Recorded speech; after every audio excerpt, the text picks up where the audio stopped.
Gentlemen, welcome back to my channel, Financial Intelligence. I am your host, Joseph Warks Conley, and today's topic of discussion is going to be the Middle East is collapsing. But like I said before every video, I'm not a financial analyst or a financial advisor. I'm just a student of basic financial education.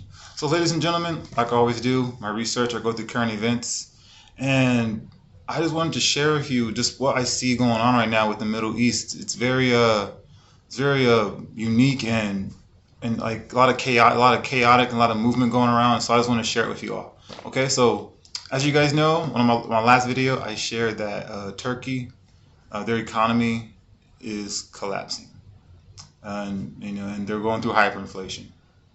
All right, which is true. Another nation that is also going through the same thing is Pakistan. Pakistan is also going through an economic collapse, ladies and gentlemen. So far, as you can see, it's two uh, Arabic nations. All right. More countries include we all obviously Afghanistan. We don't have to go. We don't have to elaborate. Iran.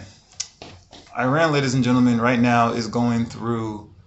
For one, they're going through a massive drought. But another thing is they're being bombed by the United States and Israel, and I believe it has something to do with the nuclear pact.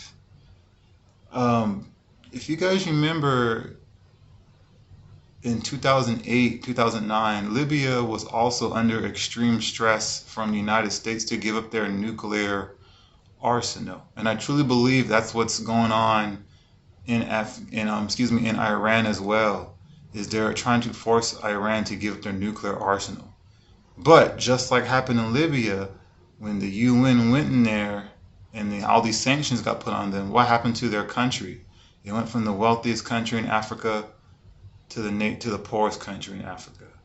And I truly think the same thing is on the brink for Iran.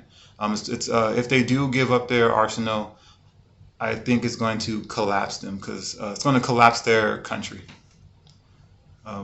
Moving on, ladies and gentlemen, let me know what you think about that.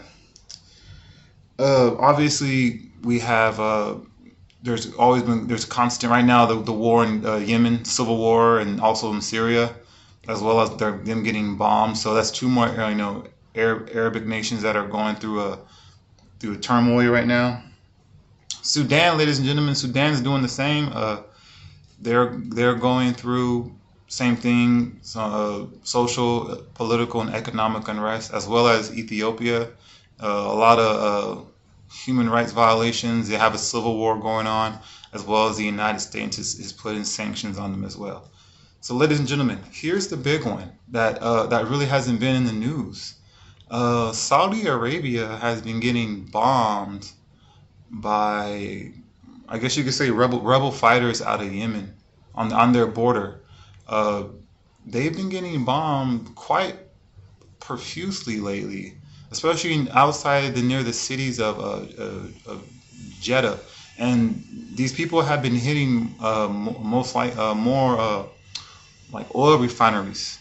If you guys don't know, Saudi Arabia back in 1971, after Nixon severed the dollar from the gold standard, was an integral partner with the U.S. to create the petrodollar, ladies and gentlemen.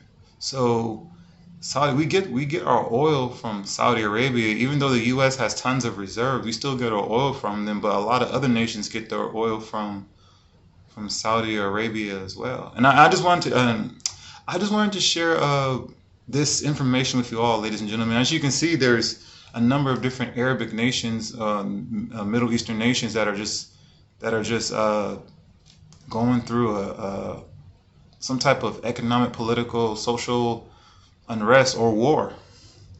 Also, remember, there's also other indicators to think about.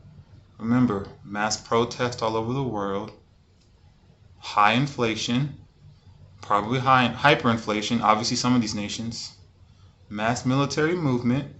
The United States just lost to a country named the Graveyard of Empires in Afghanistan. All right.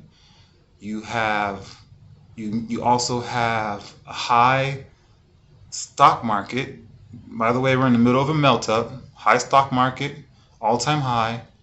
And then on top of that, you have a 98% loss in purchasing power in the currency, ladies and gentlemen. So as you can see, there's a lot of moving parts and just at the same time. And and then now you're talking about oil being a factor. Anyways, ladies and gentlemen, like I always say, please like, please subscribe, please comment. Let's have that open dialogue. But like I always say, please self-educate and self-educate others. Thank you.